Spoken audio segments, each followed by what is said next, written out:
So here I want to show you a slide. This was made by a very, very special child, a child who's very, very special to me.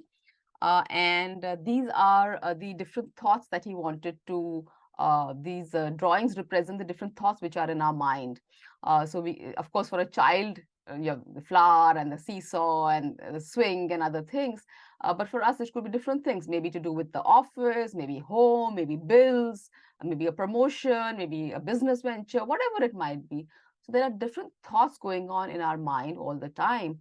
But when we say non-judgmental awareness, the white sheet behind this transparent sheet, that signifies the awareness.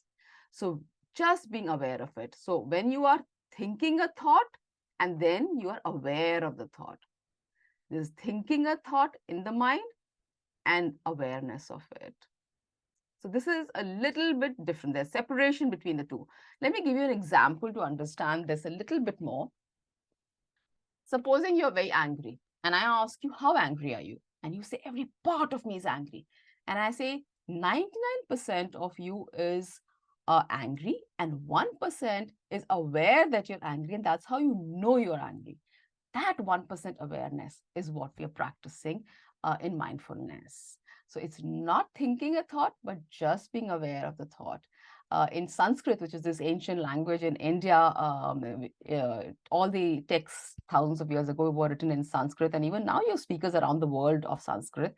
It is called as Sakshi Chaitanyam, or witnessing presence. Yeah. So that is the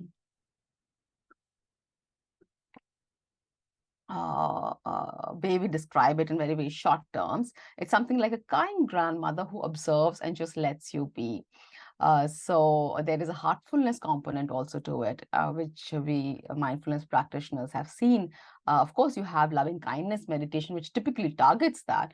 But even otherwise, also mindfulness as such organically gives rise to heartfulness.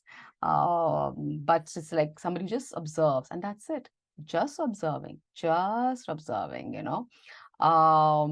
give you example from what we're doing. So if breath is the object of your meditation, of course, you can have different objects of meditation. But say, for example, for you, it is breath in your sitting meditation. And again, when I emphasize sitting meditation, there are mindfulness can be carried all through the day. It is a living reality in that sense. But right now, if you just look at the sitting meditation in your practice, as you're focused on the breath, in the moments that you're on the breath, you are not thinking a thought, because in a particular moment, you can only think one thing. So in the moments you're only concentrating on the breath, you're only on the breath and thoughts are not there. As you stretch the time on the breath, so the breath signifies the present moment. As you stretch the time on the present moment, what there comes a time where even the breath begins to blur. And that's when you have transcended the breath and you have gone to this place of inner refuge. Saint Teresa of Avila, she's a Spanish saint who so beautifully says, follow the breath and it lead you home to the place of inner refuge, that place of sanctuary deep within all of us. And of course, it's lovely to have things outside our mind and body to feel good about. And it's lovely, life is great.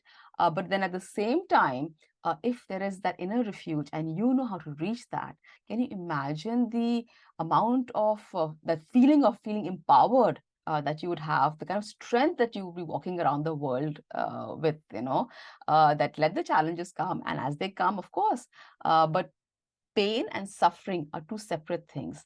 Pain is the first arrow, suffering is the second arrow. So pain can be there, but suffering is the arrow we shoot towards ourselves. And that tends to reduce because you know that you have that inner refuge to go into.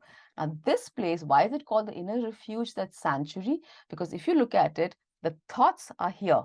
The breath is here and the thoughts are here, and you are at a different place. You are in pure awareness without the thoughts, you've transcended the mind and body, you've transcended the breath, you've transcended, and you're now watching. You are not thinking, you are not in the this thing, you're just the awareness of it.